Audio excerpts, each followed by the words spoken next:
Hi, I forgot to do the booktuber shoutouts at the beginning of this video. For each of my Sanderson Secret Project videos, I've been shouting out some smaller booktubers that have a lot of Sanderson content that I think you would like. First, I want you to know about Matt and Shawnee. They're a couple that read Sanderson's books separately but then come together and discuss them together, which I love because sometimes they have similar feelings, sometimes they have really, really different feelings about it, and it makes for a really unique kind of review, and just generally, I think they're both adorable and wonderful, and I love them. They haven't put out a video for Yumi yet, but go subscribe to them because they just have great content, and I'm sure Yumi is coming.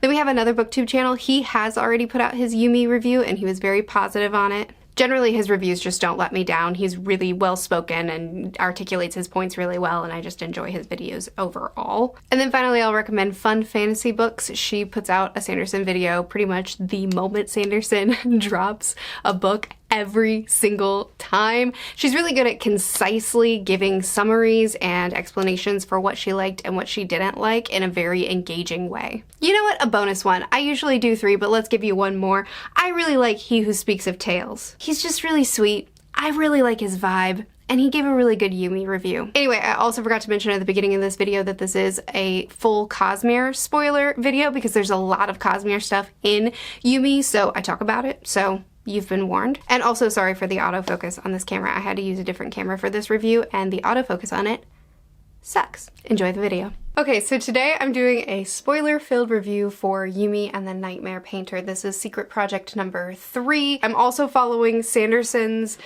standards that he's set as far as spoilers go. He wanted to give the option of being able to go into the books knowing nothing about them, including the title or the plot summary or anything, just a totally new surprise.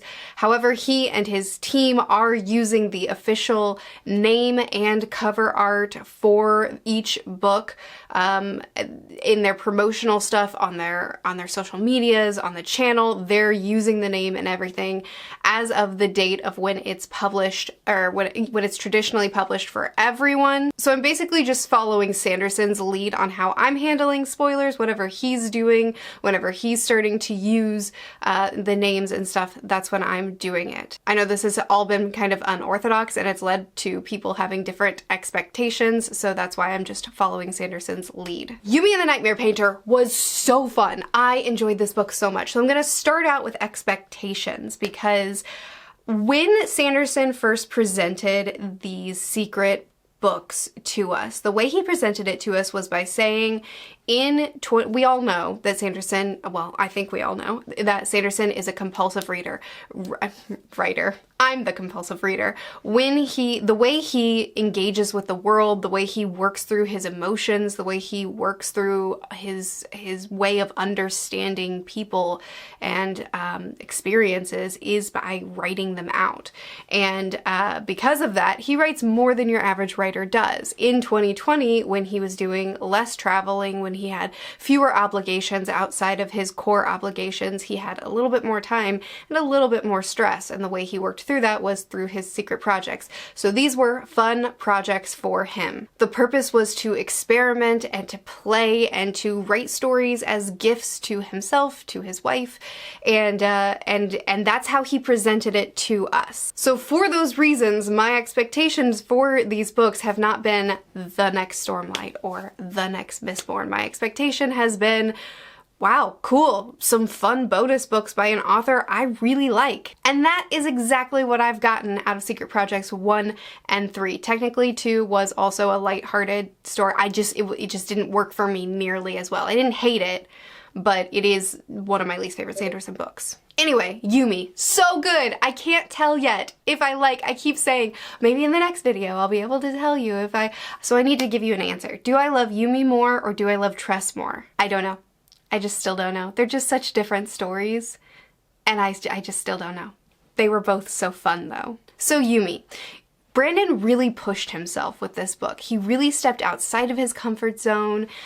He talked about with Tress how writing in Hoyd's voice was a lot harder for him because he had to change his prose style. I've never been a fan of his prose style, and I like him when he writes in Hoyd's voice because he's a lot more intentional with his words, feels less formulaic, it feels less bland. It's really, there's a lot of spice there, which shows that Brandon is capable of writing prose that's more to my preference. He just chooses not to. And that's just something that I get to be okay with because he's the writer and I'm the reader.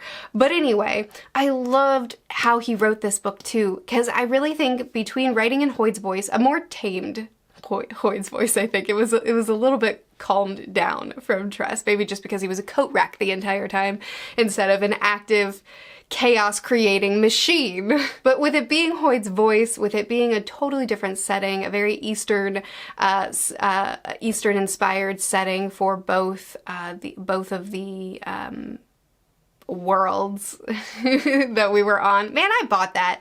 Did y'all buy that? At the very beginning, when I think it was Painter that just guessed and he was like, well, we have one star. This is a new world. This Yumi must live on the star. I was just like, yep, seems right, seems accurate, cool, moving forward. Like, I believed it. And when we got the reveal that that's not what's going on, my patrons, we buddy read this on my Patreon, my patrons, there were several people in the buddy read that were like, of course it wasn't that. That was too clean. It was too easy. There was bound to be another reveal. And I'm just like, oh, it seemed right to me. I called my dad afterward and he said that he never questioned it either. So I'm curious, did you question that one? I've talked about this in a few different places, but I really, really loved how Yumi is brought up in this very rigid, honor-focused sort of society where she's the chosen one to be the bridge between the spiritual and the physical, and she has all these rituals that she has to do, and she has all these responsibilities, and she really has to sacrifice a lot of herself, her interests, her desires, her energy to this thing that she's been chosen to do. Not something that she chose herself, but it is a great honor to be the one to do this, and she is providing great needs. Like, it's not even selfish stuff. It's like that one person who just requested a light. They just haven't had light for the last 6 years, I think it was, and she was like, oh my goodness, I'm so needed here. Or, you know, just because it's so hot here, so impossibly hot here, there's a lot of just day-to-day things like managing your crops that has extra hurdles and extra difficulties, and realizing how important her position is and not wanting to be ungrateful and wanting to serve, but at the same time, she's still human. She's still struggling. And I felt more for Yumi than Painter throughout the entire book. I definitely connected with Yumi the most, though I have seen other people say that they connected with Painter more. But that kind of struggle of wanting to appreciate the place that she's been given, the place of honor that she's been given, and the place of service that she gets to provide for people, but then also having that, but I feel so trapped. I feel so contained. I feel so without any sort of agency for my own life. And I really, really loved her for that. I loved the visuals of her stacking the stones and how that took up her very being, and it was such an important piece of herself to give, and that bridge role that she got to play. And with Painter being in a more modern society, yet his job was also really, really interesting. This world that's completely night at all times, and they have these lights going through, and there's these nightmares, these black dripping investiture shrouds that come out and feast on people's nightmares. And his job, the Painter's job, is to or Nicolo? I don't remember his name, I'm just going to call him Painter. His job is to basically impose his own ideas onto this nightmare and turn it into something else and make it harmless. And that's such a cool concept. When I first read that and I got to the first illustration in the book, I showed that illustration to my son, who has nightmares and he's very tenderhearted and easily scared, easily spooked. And I showed him that, and I told him about Painter's job and what he does, and my son was like, that's so cool. He can transform nightmares. He can make it something else by drawing. And so then he was like, if I could do that, I would draw. And he was just imagining with it. And I just love that. I love that so much. But I also feel like sometimes I have trouble visualizing the worlds that Sanderson creates. I'm a very atmospheric reader, and Brandon, sometimes I feel like he really goes into describing things, but sometimes his descriptions don't feel as immersive to me as I would like, and that I did not have this barrier with Yumi. My goodness, I sunk into this world. The book itself felt like a form of art in a lot of ways, a book around art. I just really enjoyed it. Anyway, I also really like that Brandon took these really unique concepts and these really unique, interesting world building elements, but he also made it fit so perfectly into what we already know about the kind of worlds that Sanderson creates. Like, why is it always nighttime here? Why are these nightmares walking about? Well, it's because a shroud of investiture is covering this place, and pieces of these shrouds are breaking off and becoming these nightmares. The painter's job is to create an impression of the nightmare that will transform it into something else. Impressionism is a type of art, but also cognitive creatures are formed from impressions of people in the physical world. So you can essentially force your impressions onto the creatures here, and I just think that's really neat. Same for Yumi. She seems to be summoning creation spren who serve a purpose. They can transform into something like a light to serve a certain purpose, just like spren can transform into, let's say, a sword or a spear to serve a certain purpose. I was really hoping we would see a little bit more on how the spiritual realm works through this book, maybe get a glimpse into the cognitive realm. I think that would be really, really neat, and that didn't happen here, so I'm a little bit bummed about that. But I really liked the way Sanderson took such a unique, cool concept, made it more soft. Brandon really doesn't, I know people say that Brandon does soft and hard magic systems, but if he makes a soft magic system, he usually makes it hard by the end of the series, and this is a standalone, and this was a soft magic system through and through. So I like that he kind of toyed with a soft magic system, but it's still tied into his very hard magic systems and his normal world building so that we can still kind of understand how it works, even though it is a softer magic system. Do you know what I mean? I also just really, really loved how the art tied into everything. Like, Yumi's upbringing is far more rigid, and her, in order for her to perform her art form to summon these spirits, she has a rigid schedule of what she has to do. She has these ceremonies and these cleansing rituals and eating rituals, and she has to remove herself from all physical responsibilities. So she's bathed by other people and fed by other people and all these things. And that kind of ties into also her very rigid personality and way of seeing the world and response to things. And I really liked that about her. Same with Painter. I feel that the way he was raised, his personal struggles, it all kind of ties really nicely into the art form that he practices. And I thought that that was a really, really nice touch. Speaking of the actual story itself, I think I'm definitely swayed a lot by how much I loved this setting because the story itself I don't think is the most impressive thing that's ever, I mean, it's fun, but it's not the most impressive thing that Brandon's ever written. I will say I do really love the tie between the two people, and I love that design.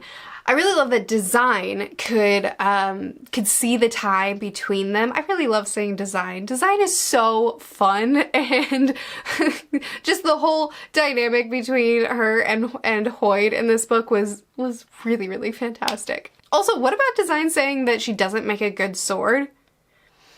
I feel like I must have forgotten something with that. I feel like her being a phenomenal sword is a really big part of Roshar, and the way Roshar is set up. Am I misremembering? I'm not the Cosmere expert. I'm not the one that remembers every single detail that Brandon's ever given us. But I feel like her saying she's not a very good sword is like bona fidely false. So is this because, did she say this because Hoyd obviously is is connected to the splintering, the great splintering, and maybe that means that Design also is, and Design and Hoid together did something terrible, and so she's saying, I'm not a very good sword, not because she's not a very good sword, but because she doesn't like what she's done as a sword. What do you think that was about? Anyway, Design. I love that Design could see the thread between the two. And I did really like that kind of pulling each other back and forth where they were getting drained really quickly and they would fall asleep far more often, but then they would wake up in each other's other world and each other's other bodies, sort of. But spiritually, they were still there, so they were still connected. It wasn't a complete absence from each other, but there was certainly a form of chaos that came from all this. So I really liked that concept of how they were connected and how that manifested for them. I thought that was really, really fun. However, there were parts of this book that were real big cheesy. For instance, Brandon loves his awkward humor. Oh my goodness, he loves his awkward humor so much. And I don't think that it's nearly as funny as he does. So you've got like I know that he was very inspired by Your Name, which is an anime and a manga. I haven't read it yet, but it is on my very high up TBR to read. I think he said that he watched the anime. Anyway, I know that he was inspired by Your Name, and the bathhouse scenes are very manga and anime common tropes. And it doesn't surprise me at all that Brandon latched onto that and thought it was hilarious, because this is so his humor. Two inexperienced people are in a situation where they might need to see each other naked. Oh, awkward! Yumi doesn't understand societal norms in Painter's world, so she calls the girl that Painter has a crush on a prostitute. Oh, so funny. I'm being super sarcastic here. It's not that big of a deal. Brandon loves to lean into that kind of humor. He does it with Shalon too.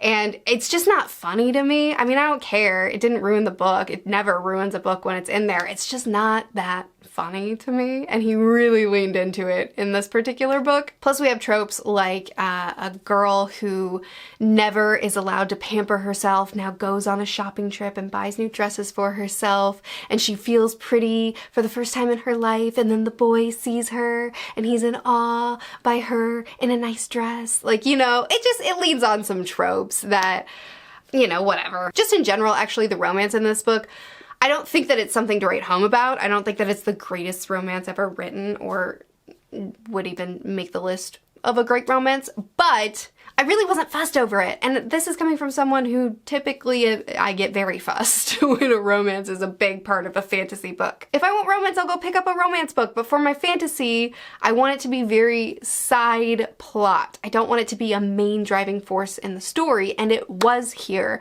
And normally I would think that that would make me very bothered, but it really wasn't. I actually thought it was fine. I didn't think it was extraordinary, but I thought it was fine. And for an author who generally I think romance is one of his weakest points as a writer, I would call that a pretty good compliment. But I did really like seeing them learn from each other, learn each other's crafts, learn to appreciate each other's crafts, and learn to appreciate each other through that, as well as seeing them kind of grow as people, face their own flaws, face their own world views, and have to evolve and grow from that. I thought that was done really nicely. The end was so fun. There was twist after twist after twist, some of which I saw coming, some I totally didn't. Like I told you that I thought that she really was from his star, but also the fact that basically everything Yumi thought about her world was incorrect. The fact that the woman whose name I've now forgotten, who was really strict on her and who was making her do all the rituals, and she herself is a nightmare. The whole thing with the machines and what it was doing and what it was sucking from people because of it not being able to function the way they anticipated. All the army of nightmares that came out, and you had the circle of painters that were circled up and drawing them or painting them in order to stop them. Like, oh my goodness, it was so good. And I do think that it all tied in really, really well with the themes, with Painter having to confront his flaws and his mistakes and the lies that he's told, the way the impression of himself that he's kind of projected to his friend group rather than just being honest with them. Again, Again, it all ties into the artwork. But you also have the fact that the machine, at least to me, was a pretty big stand-in for AI art. In a time where AI art is pulling from other artists' artwork and creating something different that can't actually create something that has the same kind of heart and warmth and realism that an artist can create, and what this machine takes from them, the cost of this, as well as a focus on putting yourself into your art, the value of art, and how art is one of those things that it doesn't matter how good it is to one person, to the next it might be something truly incredible, and it's about what you put into it, and it's about what it means to the people who do observe it, as well as just a big emphasis on the characters' internal growth and their acceptance of the value that they bring into the world as individuals and as artists. In ways, this book really felt like a love letter to art, and I